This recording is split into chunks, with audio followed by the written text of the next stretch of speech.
اعوذ باللہ من الشیطان الرجیم بسم اللہ الرحمن الرحیم۔ گڑ ایک ایسی قدرتی مٹھاس ہے جو گنے کے رس سے حاصل کی جاتی ہے۔ کسی زمانے میں گڑ کا استعمال بہت کیا جاتا تھا، اب بھی کئی دیہات میں گڑ کھایا جاتا ہے۔ پہلے گڑ چینی کی نسبت سستا ہوتا تھا، لیکن آج کل گڑ چینی کی نسبت مہنگا ہے۔ خیال کیا جاتا ہے کہ بر صغیر میں گنا 6000 سال قبل مسیح میں برما اور جزیرہ نما ملاوی سے آیا تھا۔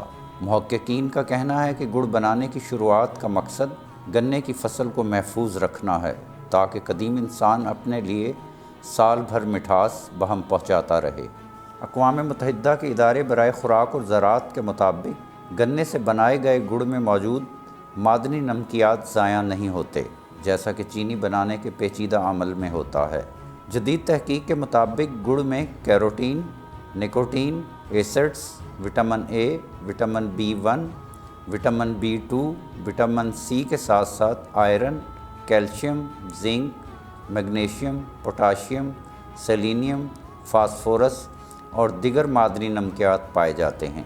علاج کی غرض سے گڑ کا استعمال ہزاروں برس سے ہوتا آیا ہے۔ خیال ہے کہ گڑ اگر 3 سال یا اس سے پرانا ہو تو اس میں زیادہ ادویاتی اثر ہوتا ہے۔ علاج اور جراحی سے متعلق بعض قدیم کتب میں پرانے گڑ کے فوائد کے ضمن میں بیان کیا گیا ہے کہ یہ خون صاف کرتا ہے اور جوڑوں کا درد رفع کرتا ہے۔ بر صغیر میں صدیوں سے خواتین اسے حیض سے قبل اٹھنے والے درد میں آرام کے لیے یا بچے کی پیدائش کا عمل تیز کرنے کے لیے استعمال کرتی ہیں۔ والدین فولاد کی کمی کو پورا کرنے کے لیے بچوں کو گڑ کھلاتے ہیں۔ بڑے بوڑھے کھانا کھانے کے بعد ہاضمہ بہتر کرنے اور جوڑوں کے درد میں آرام کے لیے گڑ کی ایک ڈلی چباتے ہیں اور اپنے بچوں کو بھی ایسا ہی کرنے کو کہتے ہیں۔ گڑ دمہ، کھانسی، پیٹ کے کیڑے وغیرہ جیسے مختلف امراض کے لیے مفید ترین قرار دیا گیا ہے۔ گڑ نظام ہضم کی اصلاح کرتا ہے، قبض دور کرتا ہے اور گیس کی تکلیف سے نجات دلاتا ہے۔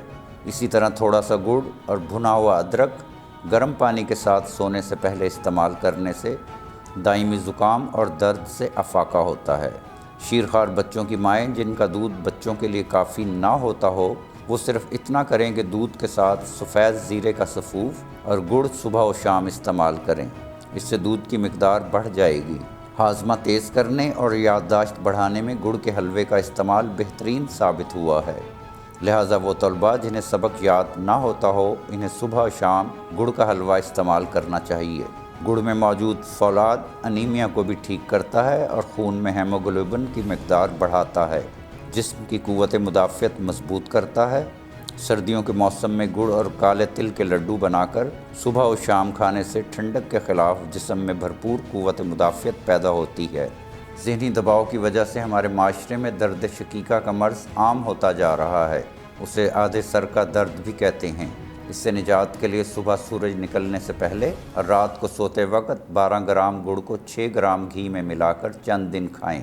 اگر بلغم کی شکایت ہو اور بلغم بھی زیادہ بن رہا ہو تو گڑ کے ساتھ ادرک کا رس استعمال کرنے سے بلغم کی شکایت ختم ہو جاتی ہے۔ بزرگ خواتین و حضرات کو اکثر کمر درد کی شکایت ہو جاتی ہے، اگر وہ 50 گرام اجوائن کے سفوف میں ہم وزن گڑ ملا لیں اور اس کا امیزہ 5 گرام صبح اور 5 گرام شام کے وقت کھائیں تو اس سے انہیں افاقہ ہوگا۔ موٹاپے سے نجات پانے کے خواہش مند چینی کی جگہ گڑ کا استعمال کریں، جلد ہی موٹاپے سے نجات مل جائے گی۔ گڑ میں پکے ہوئے چاول کھانے سے بیٹھا ہوا گلا ٹھیک اور آواز سریلی ہو جاتی ہے۔ ایسے افراد جنہیں مردانہ کمزوری کا مسئلہ ہو وہ کھانا کھانے کے بعد گڑ کا استعمال کریں، چند یوم میں ہی مردانہ کمزوری دور ہو جائے گی۔ گڑ بلڈ پریشر کنٹرول رکھتا ہے، جن کو بہت زیادہ بلڈ پریشر ہو وہ گڑ کا استعمال ضرور کریں، جلد ہی افاقہ ہو جائے گا۔ ایک بات یاد رکھنے کی ہے کہ کبھی بھی گڑ کو دودھ میں ملا کر نہ لیں، اس سے نقصان کا اندیشہ ہے۔ شوگر کا مرض ہونے کی صورت میں بھی گڑ کا استعمال نہ کریں۔ ناظرین، خالص اور معیاری اشیاء خریدنے کے لیے www.chiltanpure.com پر تشریف لائیں اور معلوماتی ویڈیوز تک بر وقت رسائی کے لیے ہمارے چینل کو ضرور سبسکرائب کریں۔ ناظرین، یہ ویڈیو عام معلومات کے لیے ہے، اس حوالے سے اپنے ڈاکٹر سے بھی ضرور مشورہ لیں۔